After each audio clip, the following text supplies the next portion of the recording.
Eh bien, bonjour à tous et bienvenue sur Business Act, le podcast dédié à l'entrepreneuriat.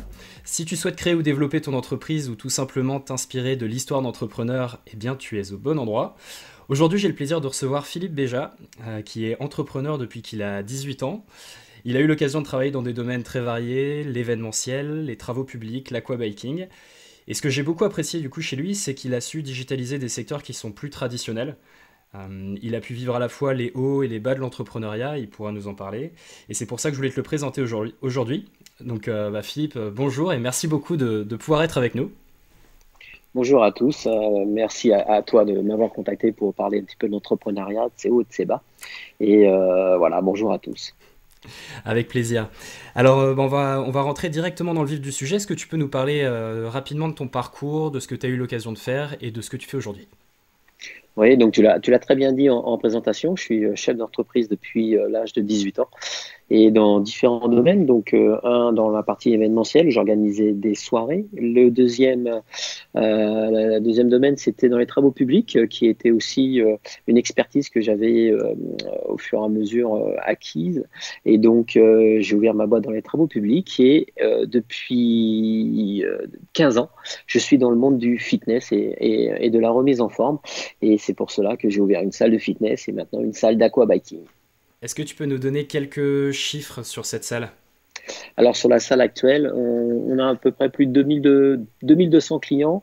On fait que du fitness dans l'eau. Nous sommes situés dans le 89, donc dans Lyon. Et ce qui se passe, on fait à peu près, on est sur 1 million d'euros de chiffre d'affaires. On a digitalisé notre communication par rapport à ce qui se faisait auparavant ou ce qu'on avait l'habitude, nous, de faire avec notre salle de fitness traditionnelle. Et j'ai adapté un petit peu la communication des gens qui vendent sur le net avec ma salle physique, mon business physique. Et puis, depuis 1 an, on a franchisé le concept, c'est-à-dire que je suis maintenant devenu franchiseur aussi pour des centres aqua fitness. Combien de centres sont ouverts pour l'instant? Alors, juste avant la crise, puisqu'au moment où on fait cet audio, on est en pleine crise, et donc juste avant la crise, j'avais 8 franchisés. Alors, je dis bien j'avais, puisqu'on est en train de valider les contrats et autres, et du fait de l'arrêté du 14 mars 2020, nous avons, en tant que franchiseur, l'interdiction de prendre tout nouveau contrat ou de récupérer des indemnités de franchisés. Donc, pour l'instant, la franchise est mise en stand-by. Ok. Quelle stratégie est-ce que tu vois justement pour cette franchise d'un point de vue géographique? Est-ce que tu concentres tes efforts sur une région? Est-ce que tu te développes partout en France, à l'international? Alors, en fin de compte, j'applique la méthode de l'escargot. La méthode de l'escargot, c'est-à-dire que mon centre est situé dans le 89 et j'essaye de créer des nouveaux centres un petit peu autour pour limiter, moi, mes déplacements et pouvoir les accompagner du mieux que je pourrais. Donc, si je vais trop loin, ça va être difficile d'être parti sur le nord de la France, vers chez toi, ou complètement dans le sud. Donc voilà. Donc pour l'instant, c'est la politique de l'escargot et je tourne autour de chez moi. Et ce que j'avais réussi à faire, c'est-à-dire que la plupart des centres étaient entre 2 à 300 km autour du mien. Ok. Et comment est-ce que tu trouves ces franchisés? Par le net, c'est-à-dire que j'applique ce que je sais faire, hein, c'est une communication via les réseaux sociaux et ensuite les gens prennent un rendez-vous avec moi, entretien individuel pendant 1 heure et demie, et puis ensuite, si ça les intéresse toujours, on engage des visites du centre et on est sur la négociation de 3 à 4 mois. Donc c'est 3 à 4 mois de négociation, mais à chaque fois qu'un franchisé valide, c'est quand même un contrat qui va sur 7 ans. Et donc, c'est entre 120 à 180 000 euros de chiffre d'affaires. Donc, on prend son temps. Ouais, j'imagine. Ok. Tu parlais de digital, il y a une histoire que j'aime beaucoup. C'est celle de tes débuts, quand tu as eu l'occasion de pouvoir te lancer. Est-ce que tu peux nous parler un petit peu de la façon dont tu as lancé cette campagne digitale au début de cette activité d'aquabiking? Oui, c'est-à-dire que on avait vendu notre salle de fitness en 2015.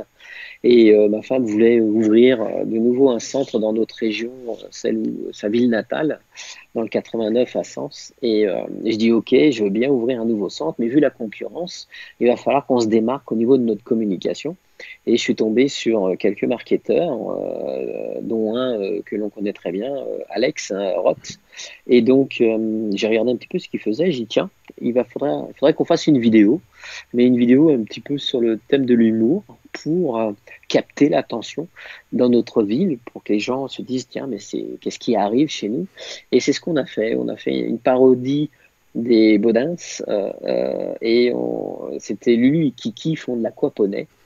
Et donc, on a fait une vidéo sur le fait qu'on allait ouvrir un centre d'aquaponie dans notre ville qui a fait le buzz et qui nous a permis de capter l'attention et donc d'avoir beaucoup de fans dans notre ville, sur notre page Facebook, sur notre site internet, beaucoup de visites. Et après, on a mis tout en place, le système de capture d'email et puis de liens avec ses futurs clients. Donc, on a fait une vidéo de 3 minutes sur l'humour. Et finalement, avant même l'ouverture, je crois que tu avais déjà plusieurs préinscrits, c'est ça?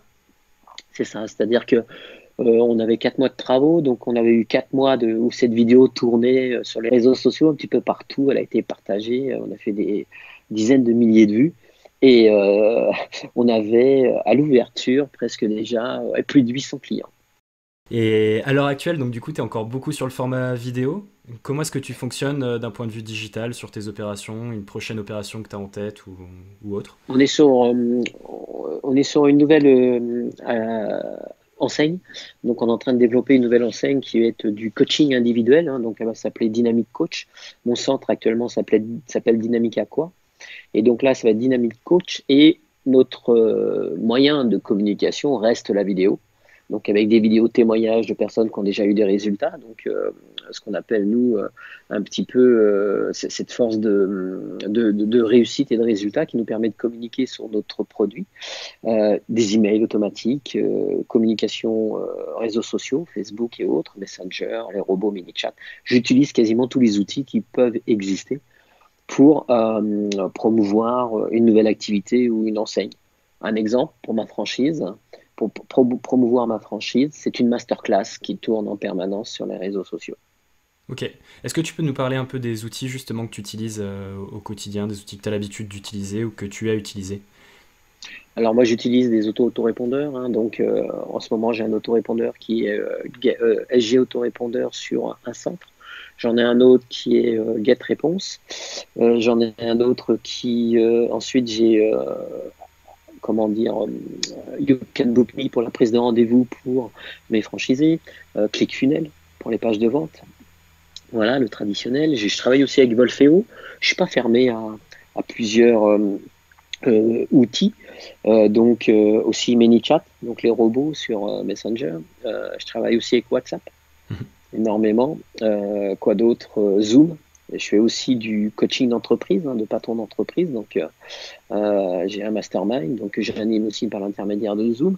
Et puis, bien évidemment, Facebook, LinkedIn, énormément aussi. LinkedIn sur la partie professionnelle, purement professionnelle. Ma communication est différente sur LinkedIn, où là, je cherche à toucher des investisseurs, des futurs chefs d'entreprise. Et puis, Instagram. Ok. Alors, on parle beaucoup des réussites des entrepreneurs. En l'occurrence, tu as eu l'occasion de passer par des périodes un peu plus compliquées. Est-ce que tu peux nous parler un petit peu de cette période, le pendant, et comment est-ce que tu as su rebondir après ces épreuves?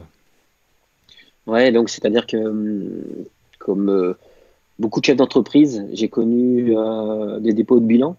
Donc le premier avec ma boîte en événementiel, donc c'était un dépôt de bilan un petit peu en nom propre. Donc j'ai été endetté personnellement suite à une escroquerie. Je l'ai assumé, ce qui m'a valu quelques années de galère, mais j'étais jeune, j'avais mes parents qui m'aidaient financièrement pour m'en sortir. Et ensuite, donc là, je m'en suis sorti. J'ai travaillé, j'ai cumulé plusieurs emplois par jour en même temps pour pouvoir rembourser mes dettes. Ensuite, une fois que j'avais remboursé mes dettes, je suis resté salarié, je suis devenu un responsable d'agence dans un domaine qui était les travaux publics, donc une grosse compagnie qui aujourd'hui s'appelle Engie. Et ce qui s'est passé, c'est que j'ai décidé de créer de nouveau mon entreprise avec une expertise dans les travaux publics pour être sous-traitant direct de cette grosse boîte, hein, puisque j'avais négocié avec le PDG à cette époque-là, qui était Jean-Marie Messier, le fait d'être un sous-traitant de cette société. Et ça s'est super bien passé. Mais problème d'associé, problème financier. On voulait toujours avoir plus, avoir le plus gros salaire, les plus grosses voitures. On a confondu un petit peu chiffre d'affaires et bénéfices. Et ce qui s'est passé, c'est que là, de nouveau, deuxième dépôt de bilan, mais un peu plus fracassant, puisque c'était des centaines de milliers d'euros de dettes que j'avais, puisque j'avais beaucoup de salariés, beaucoup de crédits, et il y a eu en plus un défaut de gestion au tribunal, c'est-à-dire que donc j'étais accusé, et de là, 10 ans d'interdiction, mais ce qui s'est passé, c'est que j'ai pris beaucoup de dettes pour moi, et ça a été vraiment 8 ans, 8 ans extrêmement difficiles, où plus de maison, ta petite copine qui s'en va, donc parce que tu n'as plus d'argent, tu n'as plus rien.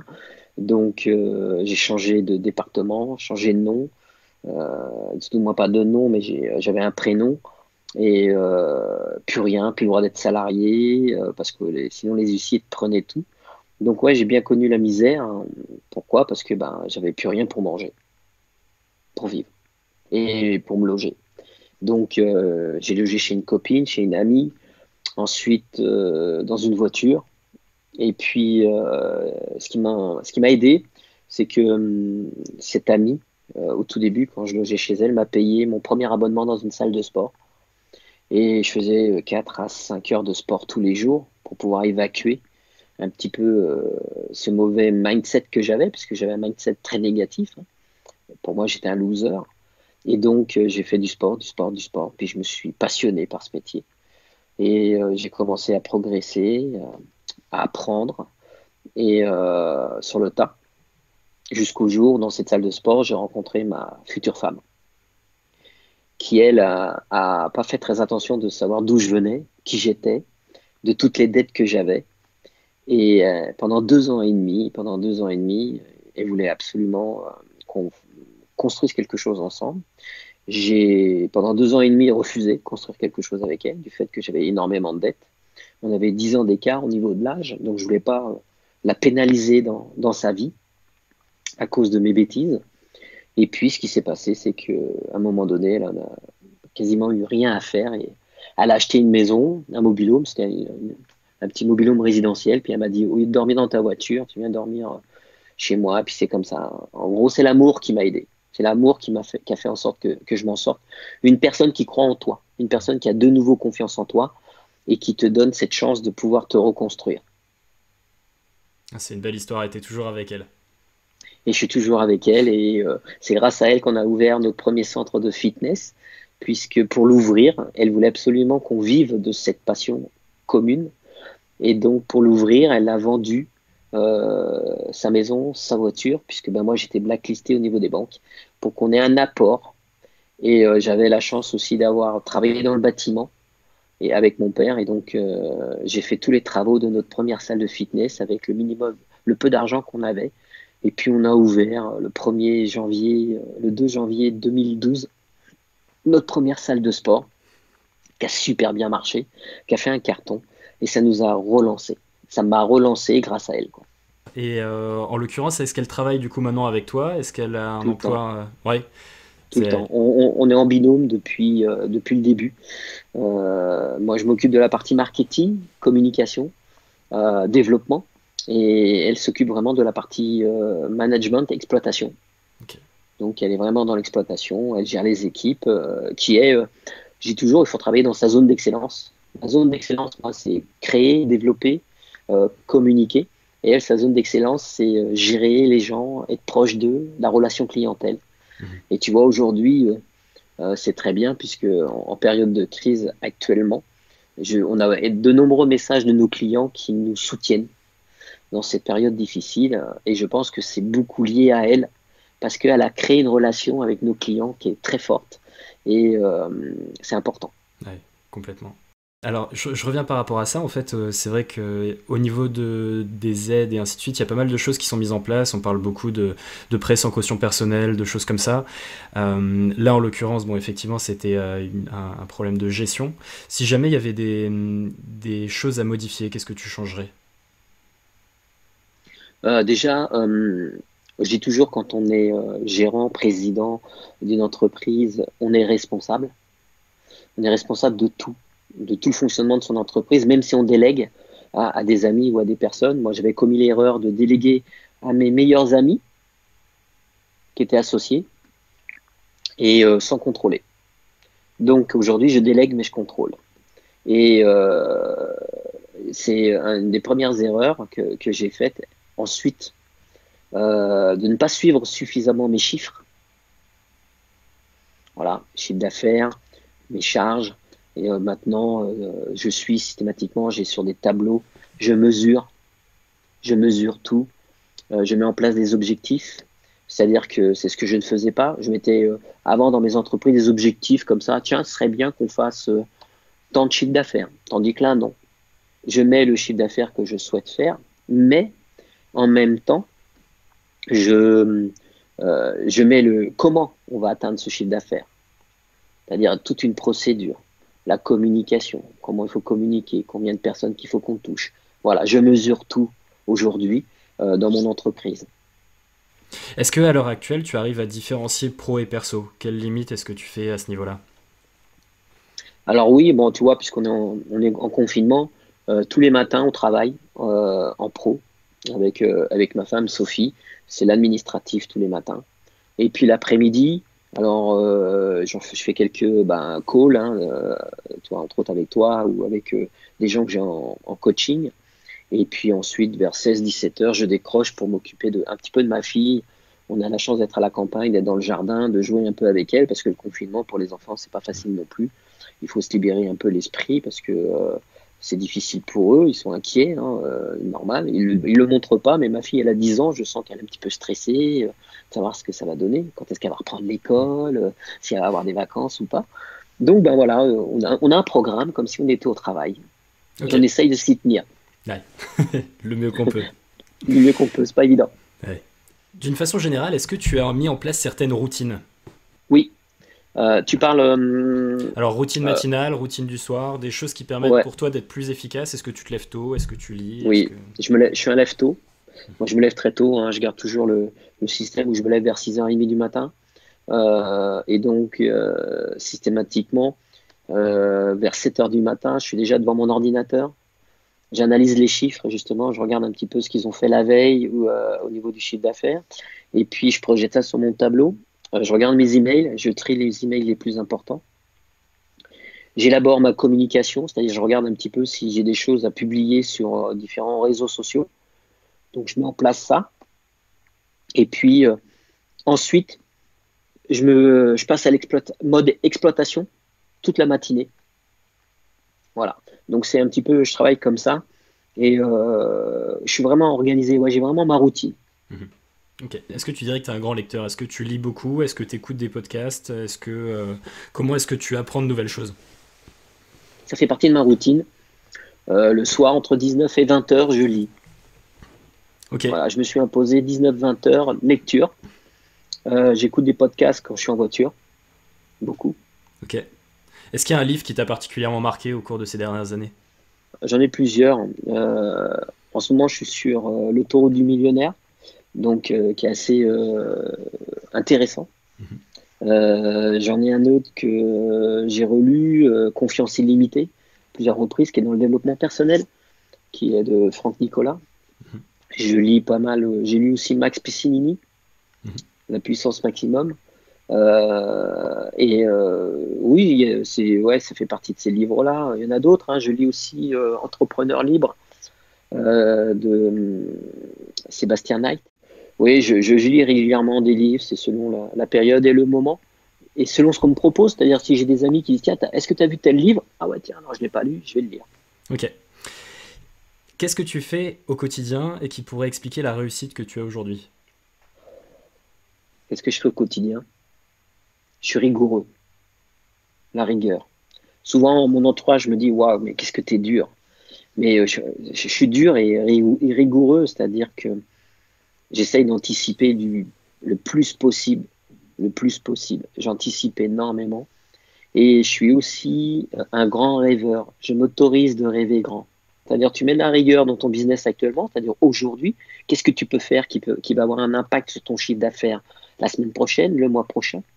Donc ça, c'est immédiat. Donc je mets de la rigueur là-dessus. Mais ensuite, je me permets de rêver pour dans 2 mois, 3 mois, 6 mois, qu'est-ce que je pourrais faire pour améliorer mon business, justement, qu'augmente mon chiffre d'affaires. Qu'est-ce que je pourrais faire pour créer une nouvelle enseigne. Voilà, je me permets de rêver. Je rêve aussi, ouais, souvent. Ok. Est-ce qu'il y a un conseil que tu aurais aimé avoir au début de ton aventure, quand tu t'es lancé tout au début, et qui aurait pu faire la différence? Je pense que j'aurais aimé être entouré d'entrepreneurs. En fin de compte, c'est un des conseils que je peux donner et que j'aurais souhaité qu'on me donne, c'est-à-dire que des entrepreneurs autour de moi m'accompagnent et me disent vraiment, ah non, là, attention, tu vas dans le mur, fais attention, il faut que tu surveilles tel indicateur, c'est hyper important.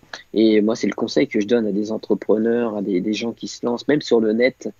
Votre entourage est vraiment important. Votre entourage doit valider ce que vous êtes en train de faire. Vous devez être soutenu dans toutes vos démarches parce que le doute est pour tout le monde. Hein, qu'on fasse 50 000 euros de chiffre d'affaires ou 15 millions ou 1 milliard de chiffre d'affaires, on doute en permanence et on a besoin d'être guidé, d'être conseillé par des gens qui ont vécu ce que vous avez vécu. Moi, je dis souvent l'expérience parce que c'est important. Hein. Moi, je suis en train d'ouvrir mon mentorat.